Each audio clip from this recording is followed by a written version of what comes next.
Everyone. आज मैं आप लोगों के सामने अपनी ड्यूटीज़ की कुछ बातें शेयर करना चाहती हूँ। ये मैं इसलिए नहीं कर रही हूँ कि आप इस सिचुएशन से डरें या फिर हमें कुछ सिंपैथी चाहिए आपसे। ये मैं सिर्फ इसलिए कर रही हूँ कि आप इस सिचुएशन की गंभीरता को समझिए, क्योंकि मैं इस सिचुएशन को इतने करीब से देख के आई हूँ, तो मेरा एक फ़र्ज़ बनता है कि मैं एक जिम्मेदार नागरिक के नाते आप लोगों को भी इसके बारे में जागरूक कर पाऊँ। क्योंकि मैं आज भी देखती हूँ कि लोग, बिल्कुल भी पढ़े लिखे लोग ध्यान नहीं देते हैं। मेरी ड्यूटीज़ अब एम्स के कोविड एरिया से ख़त्म हो चुकी हैं। मैं क्वारंटीन के लिए आ गई हूँ। बहुत बहुत ज़्यादा टफ ड्यूटीज़ हैं। जितनी भी चीज़ें आप पढ़ रहे हैं उसकी एक एक बात सच है। हम ड्यूटीज़ दिन रात कर रहे हैं। बहुत दिनों से सोए नहीं हैं, ढंग से खाना नहीं खा पा रहे हैं। गर्मी इतनी ज़्यादा लगती है पीपीई किट में कि उसको शब्दों में बयां नहीं किया जा सकता।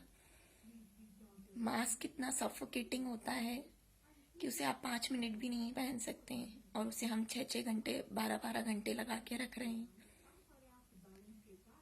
भले ही हमें सारा प्रोटेक्शन दिया जा रहा है, हम लोग बहुत ध्यान रख के ड्यूटीज़ कर रहे हैं, लेकिन फिर भी एक डर तो सभी के मन में रहता है कि कहाँ किससे क्या चूक हो जाए और वो पॉजिटिव हो जाए।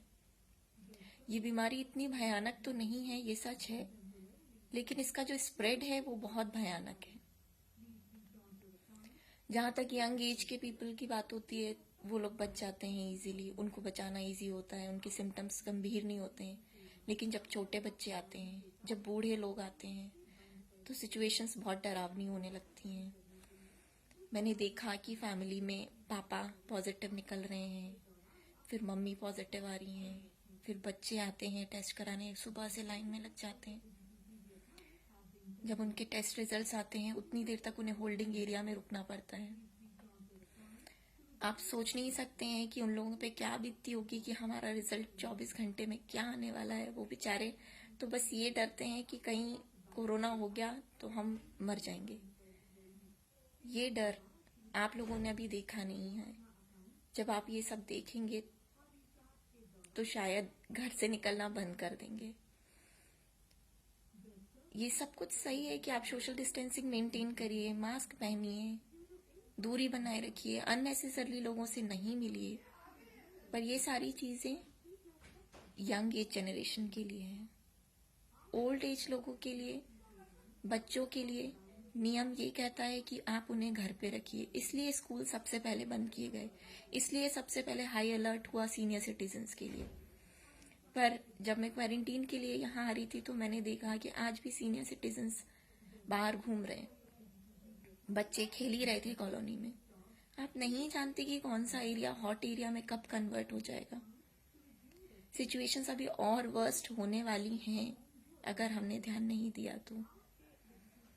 जो अब केसेस आ रहे हैं, नंबर ऑफ केसेस बहुत बढ़ रहे हैं।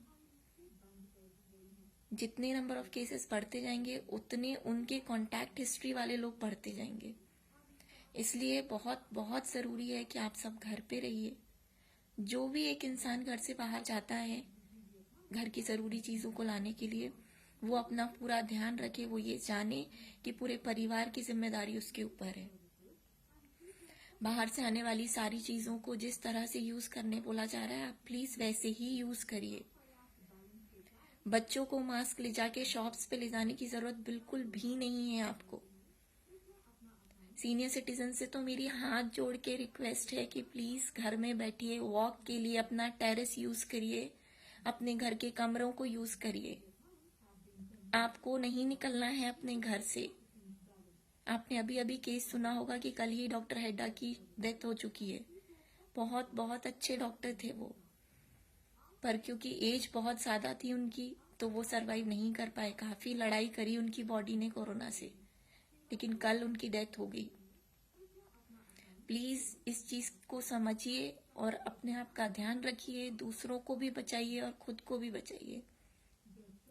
मास्क जो पहनता है उसको घबराहट होगी, ये मैं समझती हूँ, मौसम भी बहुत गर्म हो रहा है, लेकिन मास्क पहनना आज की ज़रूरत है।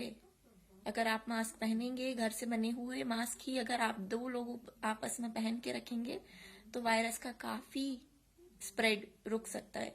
क्योंकि अब केसेस ऐसे आ रहे हैं जिनमें कोई सिम्टम्स नहीं है, तो अगर सिम्टम्स नहीं है तो वो खांसेगा नहीं, छींकेगा नहीं, तो वो इतना भयानक तरीके से तो नहीं फैला पाएगा। लेकिन जब आप उससे बात करेंगे या वो कहीं आपके आसपास खड़े होकर कुछ बात कर रहा होगा तो एटलीस्ट उसके मास्क से वो जो ड्रॉपलेट्स फॉर्मेशन है वो रुक जाएंगे। क्योंकि आप भी मास्क पहने रहेंगे तो वो ड्रॉपलेट्स आप तक रीच नहीं कर पाएंगे। तो प्लीज मास्क से अपना मुंह कवर रखिए। घर लौटने पे अपने हाथ पैर जरूर धोइए और इन सब चीजों का ध्यान रखते हुए आप अपने परिवार में भी सबका ध्यान रखिए। हॉस्पिटल का सीन इतना इतना डरावना है कि रात में 2-2 3-3 बजे रिपोर्ट्स आती हैं और हमें उन पेशेंट्स को शिफ्ट करना होता है। वो उतने ही बजे, रात के 2-3 बजे, चाहे छोटा बच्चा हो, बूढ़ा हो या कोई यंग हो, उसे हम एम्बुलेंस से वार्ड्स में शिफ्ट करते हैं। सोते नहीं है लोग, हम ड्यूटीज में हो या ना हो, हम हमेशा अपडेटेड रहते हैं अपने ग्रुप में। भूख लगना बंद हो चुकी है।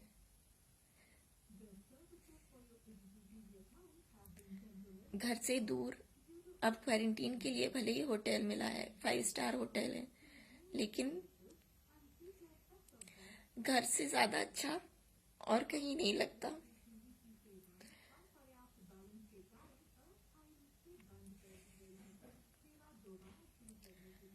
आपका तो आसमान आपका घर होता है, आपका जहान आपका घर होता है। तो कोई आपको अगर जन्नत भी देगा तो आप नहीं रहेंगे अपने परिवार वालों के बिना।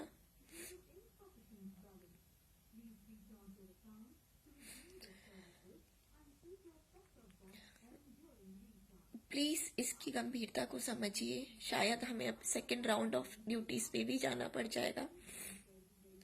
सारे ही डॉक्टर्स के लिए बहुत मुश्किल है ये सब। सबके छोटे बच्चे हैं, सबके घर में माँ बाप हैं, सबको अपने घर वालों से प्यार है। और जो आप सुन रहे हैं कि अब सरहद पे जो खाकी वर्दी थी वो सफेद हो चुकी है, तो वो सच है। सरहद पर रहने वाले जवानों को एक कड़ी ट्रेनिंग की प्रैक्टिस होती है, दी जाती है उन्हें। डॉक्टर्स को इतनी कड़ी ट्रेनिंग नहीं दी जाती है, पर आज वो बिना ट्रेनिंग के भी इतनी कड़ी ड्यूटीज कर रहे हैं सिर्फ आपके लिए। अब आप देंगे साथ तो बनेगी बात। ये बात ध्यान रखिए कि अब एक ही तरीका है इसको रोकने का। I protect you, you protect me. इसकी अभी तक कोई दवाई नहीं है। इलाज सब कुछ सिम्टम्स पे डिपेंड करता है। वैक्सीन अभी ट्रायल्स में है। रोकना है अगर आपको तो आज से ही जो चीजें मैंने आपको समझाई हैं प्लीज आप ध्यान रखना स्टार्ट करिए। Stay home, stay safe.